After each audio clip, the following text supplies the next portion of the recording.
My first activity was a roundtable discussion at the Congress of French Medical College in Paris. It's a very important congress with more than a few thousand attendees.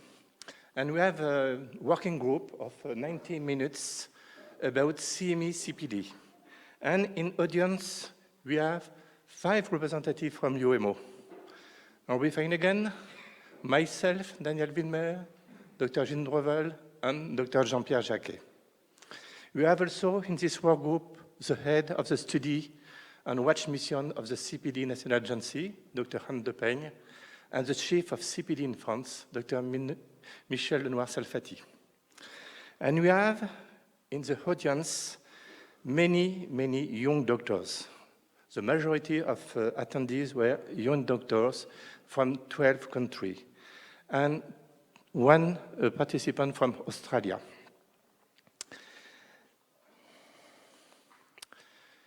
In the absence of Henri Feinegen today, after consultation and discussion with him in Paris after this workshop, I will do this afternoon during the workshop about CME CPD a report of this important meeting, and you will see that many people think that it is a necessity to have an European accreditation, an independent European accreditation. And I will present this afternoon also in the workshop the result of the pilot study. And I hope that you can come in this workshop. Second point, remember last time I speak about the data submission on authorized medicine due by the European Medicine Agency. And remember that this data submission is for performing data analysis, for facilitating medicine regulation and fulfilling regulatory action and legal obligations, and for strengthening communication with stakeholders. If you remember, they provide Excel sheet with a lot of medicine inside. They have more than 150,000. Yes, sorry, a lot of medicine inside. And it is very difficult to use. It is impossible to use correctly.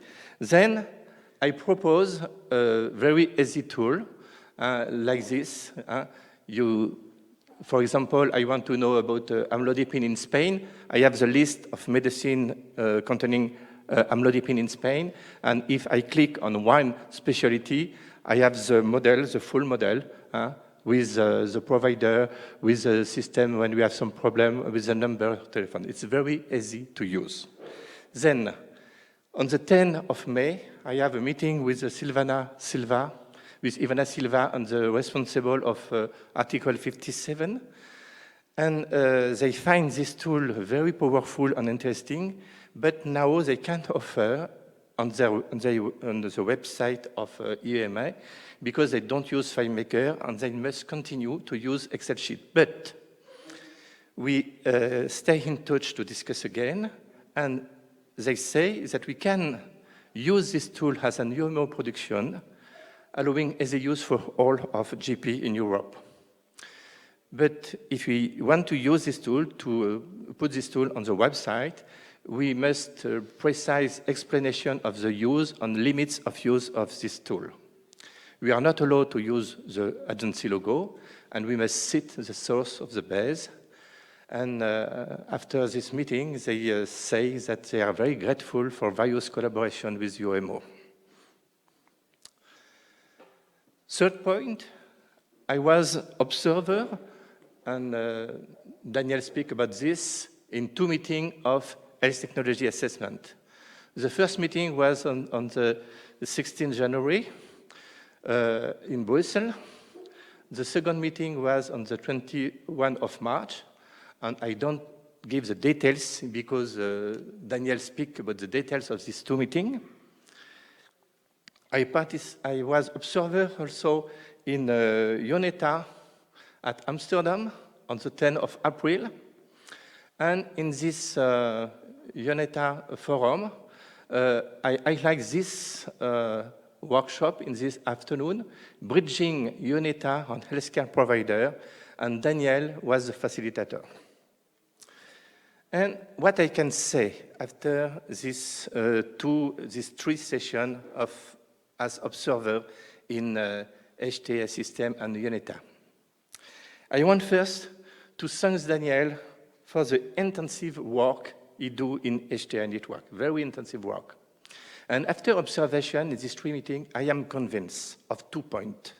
The first point is the importance of the place of the GP and general and family doctors. And the second point is the importance of the patient-physician binominal. Why the importance of the place of the GP? Because GP are the only ones who are in direct contact with the patient and who can understand the interest or not interest on the new technology for them. And the second point of the importance of GP is, as well as the professional indispensable, to explain to them the finality and the impact on the quality of life. And this is the most important, the impact on the quality of life of our patients. And I want to highlight also the importance of the patient-physician binominal. And I think that this binominal is an essential expert entity for true evaluation. Thank you.